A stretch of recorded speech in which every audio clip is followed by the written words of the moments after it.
Hey Bristol Bears, today we're going to talk about introduction, which is music before the melody begins.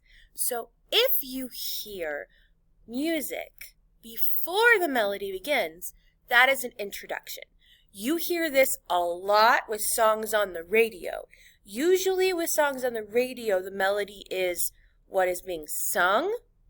So if you play a song and you don't hear singing right away, most of the time, if you're listening to music on the radio, that means that there is an introduction. So if I play Hop Old Squirrel,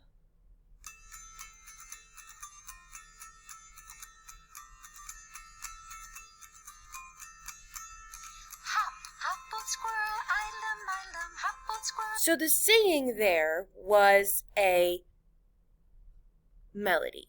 So everything that was before the singing, that was an introduction. It was music before the melody began. As you think about all of your different activities, I want you to think, does this song have an introduction? Does it not? What would have to change for it to have an introduction? Have fun, guys.